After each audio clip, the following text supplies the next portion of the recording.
कभी कभी ऐसा लगता है ना जैसे पूरी दुनिया ही हमें भूल गई हो। आज हम डोरेमोन की एक ऐसी ही कहानी को समझने वाले हैं जो अकेलेपन, दोस्ती और सपनों की दुनिया के बीच के फर्क को बड़े ही कमाल के तरीके से दिखाती है। सच में ये एक ऐसी कहानी है जो सीधे दिल को छू जाती है। और ये सवाल, यही तो इस पूरी कहानी का दिल है। मतलब एक ऐसा डर जिससे हम सब कहीं ना कहीं कनेक्ट कर पाते हैं, है ना? नोबिता के इन शब्दों में उसकी उदासी और अकेलापन साफ झलकता है और बस यहीं से कहानी शुरू होती है। एक ऐसा दिन जो असल में जश्न का होना चाहिए था, लेकिन वो आंसुओं में बदल गया। तो चलिए कहानी के पहले हिस्से में चलते हैं, एक भूला हुआ जन्मदिन, और देखते हैं कि कैसे उम्मीदें हकीकत से टकराकर चूर चूर हो जाती हैं। अब जरा नोबिता की उम्मीदों और जो असल में हुआ उसके बीच का फर्क देखिए। एक तरफ वो एक बड़ी सी पार्टी का सपना देख रहा था और दूसरी तरफ उसे क्या मिला? दोस्तों का मजाक और मम्मी से डांट। ये जो गैप है ना, ये सच में दिल तोड़ देने वाला है। तो अब आता है कहानी का दूसरा हिस्सा, एक सपने में पलायन।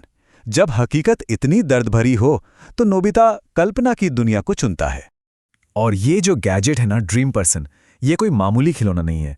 असल में यही कहानी का सबसे बड़ा खतरा है। सोचिए, एक ऐसी दुनिया जिसमें अगर खो गया तो शायद कभी वापस ही ना आ पाए। तो वो एक भुला दिए गए लड़के से बन जाता है एक हीरो। ये जो बदलाव है ना, ये साफ दिखाता है कि वो अंदर से कितना चाहता था कि लोग उसे देखें, उसकी तारीफ करें। चलिए अब कहानी के तीसरे हिस्से पर आते हैं, एक बहुत ही खतरनाक बचाव अभियान। और ये दोस्ती की सबसे मुश्किल परीक्षा है। डोरेमोन के ये शब्द, यहीं से पूरी कहानी का रुख ही बदल जाता है। अब ये सिर्फ नोबिता की कहानी नहीं रही, अब ये उसके दोस्तों के पछतावे और उसे वापस लाने की कहानी बन जाती है। उनका प्लान सुनने में तो बड़ा सीधा साधा लगता है ना, लेकिन उन्हें अंदाजा भी नहीं था कि इस सफर में कितनी बड़ी बड़ी मुश्किलें उनका इंतजार कर रही थीं।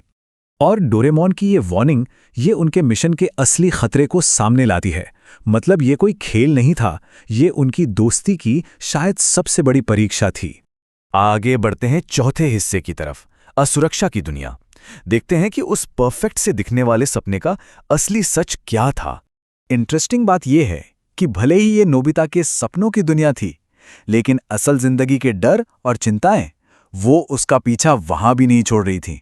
मतलब कोई अपनी इनसिक्योरिटी से भाग नहीं सकता, चाहे कहीं भी चला जाए। और अब हम पहुंचते हैं कहानी के पांचवें और सबसे अहम हिस्से पर, चौंकाने वाली जागृति। वो पल जब हकीकत सपने से भी ज्यादा खूबसूरत हो जाती है। ये वो पल है जब हकीकत सपने की दीवारों को तोड़कर अंदर आ जाती है। उसके दोस्त उसे ये बताने आए थे कि असल में हुआ क्या था। और फिर बस एक झटके में सब कुछ बदल गया। ये जो जागने का मोमेंट है, ये कहानी का सबसे इमोशनल हिस्सा है, जो उसे सपनों की दुनिया से खींचकर वापस हकीकत में ले आता है। और जिस हकीकत में वो जागता है, यकीन मानिए, वो उसके बनाए हुए किसी भी सपने से कहीं ज्यादा खूबसूरत थी। सच्ची दोस्ती, प्यार, असल में तो उसे यही चाहिए था ना।